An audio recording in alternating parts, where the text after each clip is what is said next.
ज़िंदगी में हम सब ने कभी ना कभी तो पेंसिल पकड़ी होगी और लाइनें खींची होंगी, इज़न्ट इट? लेकिन कोई आर्टिस्ट बन गया और कोई रह गया। क्या कारण है कि कोई आर्टिस्ट बन गया और कोई रह गया? छोटी-सी बात मैं आपसे शेयर करूँगी और ये थॉट प्रोवोकिंग होगी। अगर आपको लगे कि मेरी बात ठीक है, इसमें दम है, क्योंकि ये मेरा अनुभव है इतने सालों का, जो मैंने देखा है। भले ही ऐज कोई भी हो, लेकिन एप्रिसिएशन हर ऐज में चाहिए। इसलिए मैं हमेशा कहती हूँ, मोटिवेशन के लिए there is no age, no stage. बच्चे से लेके बूढ़े तक हर कोई काम ही इसलिए कर रहा है कि तारीफ़ सुनना चाहता है। लेकिन क्रिटिकल भी हो, तभी तो हम आगे ग्रो कर सकते हैं। So stay tuned with me, I will give you few tips and I am sure it will help you. But do comment, like and subscribe. Thank you so much. Great artist Picasso ने कहा है कि every child is an artist. और कितनी सही बात है। हर हर बच्चा एक आर्टिस्ट है। और अपने इतने सालों के एक्सपीरियंस में नहीं, मैं कोई पिकासो से अपने आप को तुलना नहीं कर रही हूँ, लेकिन जो मैंने बीइंग अ टीचर, एक जो मेरा एक अपना एक्सपीरियंस जो मैंने इतने सालों में जो मैंने निचोड़ निकाला है कि appreciate an artist in every child. हर बच्चा एक कलाकार बन सकता है। आप देखिए ना, आपने जब कभी एक लाइन ड्रॉ करी होगी, अगर तो आपके मम्मी या डैडी ने या घर के किसी भी फैमिली मेंबर ने आपको एप्रिशिएट किया कि वाह! क्या बनाया है, आपके अंदर का आर्टिस्ट और उसको मोटिवेशन मिली होगी। लेकिन जैसे ही आपने कोई लाइन ड्रॉ करी और किसी ने आके कहा, क्या क्या बकवास ड्राइंग बनाई है, ये नहीं अच्छी लग रही है, व्हाट हैव यू ड्रॉन? तो आपका जो आर्टिस्ट उठने से पहले ही वो मर गया, इज़न्ट इट? चाहे वो आर्ट किसी भी क्षेत्र में हो, लाइक अगर आपको डांस का शौक है और कोई आप पे हंस दे कि क्या डांस कर रहे हो, जो आपका एक मोटिवेशन आई होगी वो आने से पहले ही खत्म हो गई होगी। वो आर्टिस्ट अंदर ही अंदर वो दम तोड़ गया होगा। जैसे कि मैंने आपको कहा कि हर बच्चा एक आर्टिस्ट है, हमें एप्रिशिएट करना है। और एप्रिशिएट हम कैसे कर सकते हैं? आप अर्ली ईयर्स में से शुरू करिए। हो सकता है आप जो बड़े एज के हैं या मेरे जितने हैं या छोटे हैं मेरे से या किसी भी एज ग्रुप में हैं, आप अभी भी अपने अंदर के आर्टिस्ट को जगा सकते हैं। क्योंकि मैंने कई बार अपने ग्रुप में भी देखा है, अपने सर्कल में भी देखा है, वो कहेंगे नहीं, हम नहीं ड्रॉ कर सकते, हमें नहीं आता। सबको आता है। Don't say I you can not do it. अपने बच्चों में भी ये एक एटीट्यूड डालिए, you can do it. Everybody can do it. हमें ज़रूरी नहीं कि एक मेडल के लिए लेना है या एक प्राइज़ के लिए लेना है, लेकिन अपने अंदर का आर्टिस्ट को बाहर निकालिए बेखौफ, बिना फ़ियर के, बिना डर के, और फिर आप कमाल देखिए। और स्पेशली मैं ये पेरेंट्स से बात करूँगी जो यंग बच्चों के पेरेंट्स हैं। अगर बच्चा एक लाइन ड्रॉ करता है, क्योंकि आपको नहीं पता उस बच्चे का, अब 2 साल का बच्चा है या 1.5 साल का बच्चा है, उसने एक पेंसिल उठा ली और एक लाइन खींची। This is the sign of early literacy skills.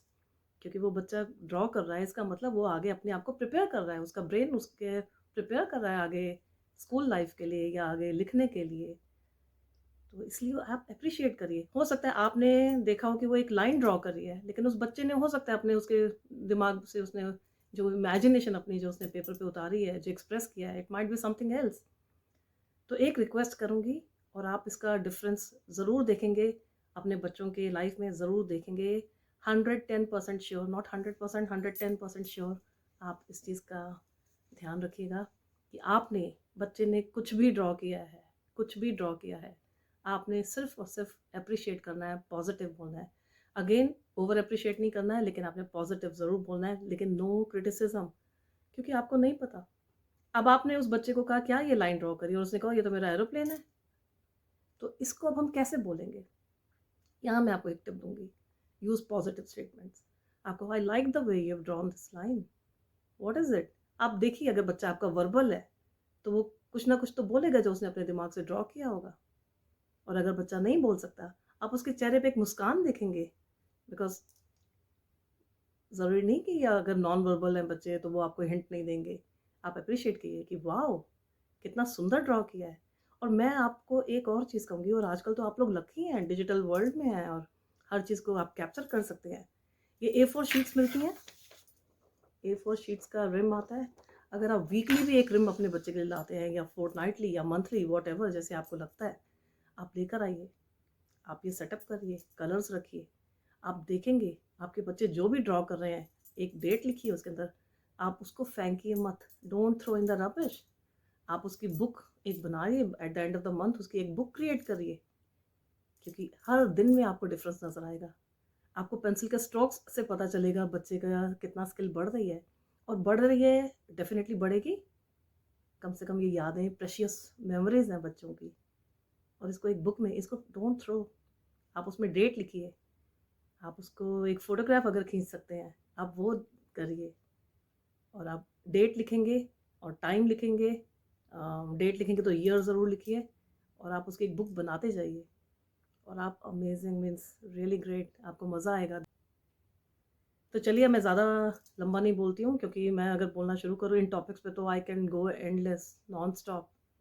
और मुझे लगता है कि हाई कैसे कैसे सबको एक वो होता है ना कि शेक दम कि जागो। नहीं किया तो स्टार्ट करो। स्पेशली तभी मैंने ये चैनल शुरू करने का मेरा आइडिया ही यही था कि आप सब अगर कुछ भी टिप्स मेरी आपको वैल्यूबल लगती हैं तो डू इम्प्लीमेंट, सिर्फ सुनने के लिए नहीं करिएगा प्लीज़, आप इसको इम्प्लीमेंट करिए। बहुत छोटी सी हैं जो शायद पता भी नहीं चलेंगी, लेकिन अगर अपनी हैबिट में उसको आप ले आएंगे तो आपको बहुत मज़ा आएगा। और इसी बात के लिए मैं आज अपने बड़े बच्चों को लूँगी। अगर आपको लगता है कि आपके बच्चे बड़े हैं, समझिए कि 6, 7, 8 साल के हैं, जब बच्चे नेचुरली, वैसे तो जल्दी बच्चे रिकॉग्नाइज़ कर लेंगे कि अल्फ़ाबेट से, मैं आपको कुछ अल्फ़ाबेट से सिखाऊँगी कि सिर्फ़ एक एक प्रोवोकेशन की तरह आप उसको यूज़ करिएगा कि कैसे, अगर बच्चे को नहीं आ रहा है ड्रॉ करना, हम उसको कैसे मोटिवेट कर सकते हैं। क्योंकि पर्सनली मैं ये जानती हूँ और ये मानती हूँ कि अंडर 5 इयर्स या 6 इयर्स तो बिल्कुल भी, आप पेरेंट्स प्लीज़, अगर आप ड्रॉ कर रहे हैं बच्चे के लिए तो डोंट डू इट। क्योंकि आर्ट सिर्फ एक मीडियम नहीं है कि आपने अम, उसको बस कुछ भी ड्रॉ कर दिया और कर दिया। बच्चा बहुत कुछ सीख रहा है, उसकी इमेजिनेशन, उसकी क्रिएटिविटी पेपर के ऊपर आ रही है। हम लोग सोच भी नहीं सकते कई बार कितनी लैंग्वेजेस हैं बच्चों की, सिर्फ एक वर्बल लैंग्वेज नहीं है। There are 100 languages of children, art is one of them. आप उसके ड्रॉ करने से देखेंगे कि बच्चे के अंदर क्या चल रहा है, और आप अगर आप ध्यान से देखेंगे तो आपको बहुत कुछ, एक स्टोरी मिलेगी उसके अंदर। और आप उनको ड्रॉ करने दीजिए, आप उनको गाइडेंस करिए, लेकिन ड्रॉ मत करिए। Don't do it for them, let the child do it. और अगर आपको लगता है कि, क्योंकि ये जनरली क्या होता है जो मैंने भी देखा है, अगर हम साथ ड्रॉ करना बैठ के शुरू कर दें, मतलब बताना शुरू कर दें कि नहीं नहीं ये क्या ड्रॉ किया, आप ऐसे लाइन सीधी करो, आपने टेढ़ा किया, don't do it, don't do it, please stop doing it. क्योंकि वो बच्चे को लगेगा मैं जो भी ड्रॉ करूँगा उसका जो अंदर जो उसके मोटिवेशन आ रही होगी, या जो आर्टिस्ट जाग रहा होगा वो जागने से पहले ही मर जाएगा। तो don't do it. And secondly, अगर वो बच्चे, आपको फिर भी लगता है कि हाँ मेरे बच्चे में बहुत, यही तो एक डिस्पोजिशन है, जैसे आप देखिए कि क्या बच्चा उसके अंदर इंटरेस्ट ले रहा है, आपको पता चल जाएगा। मुझे किसी ने पूछा भी था, आप बार बार डिस्पोजिशन बोलते हैं तो व्हाट डज इट मीन, बच्चे में कैसे पता चलेगा। डजंट मीन कि डिस्पोजिशन सिर्फ आर्ट एरिया में है, कहीं पे भी हो सकते हैं जहाँ बच्चा ज़्यादा इंटरेस्ट ले रहा है, like being involved, taking an interest.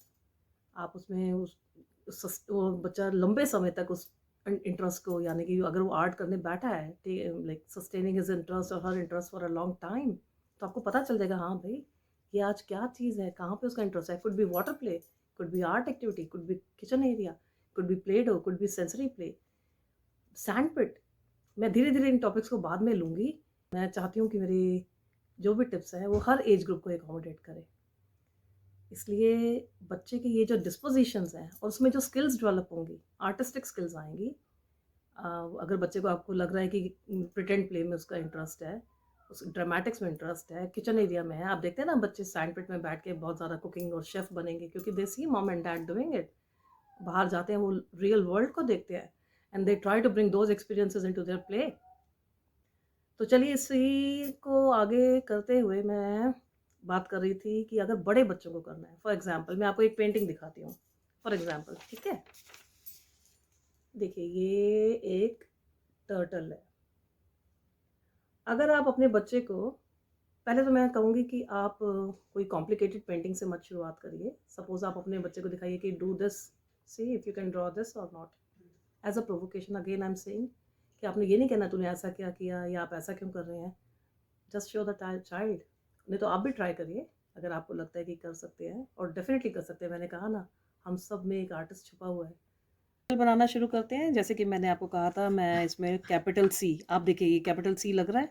अगर इसका फेस हमने कैपिटल सी ले लिया, ठीक है। अब इसकी नेक बनानी है 1111, इसकी बॉडी के लिए अब हम ये कैपिटल सी, आप देखेंगे तो आपको पता चलेगा ये कैपिटल सी आ रहा है।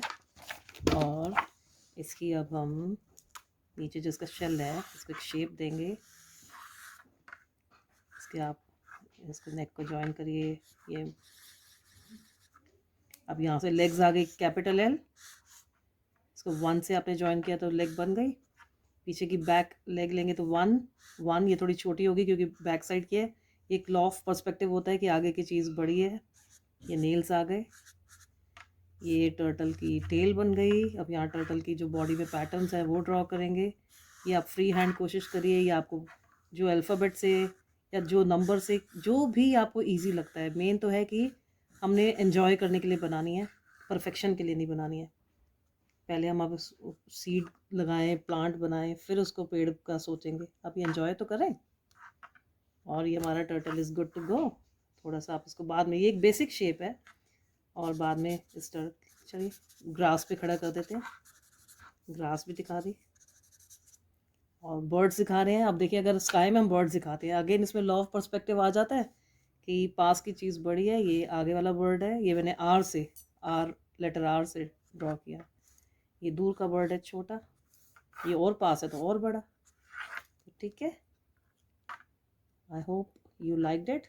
और इसमें अगर कलर करना है तो वो मैं आप मेरी इसी के साथ मैं एक वीडियो और डालूंगी जिसमें टर्टल और कलरिंग दोनों दिखाई है मैंने, तो आपके लिए, नहीं तो ये वीडियो बहुत लंबी हो जाएगी। और आप इसको एंजॉय करिए, आपको मज़ा आएगा। Thank you so much.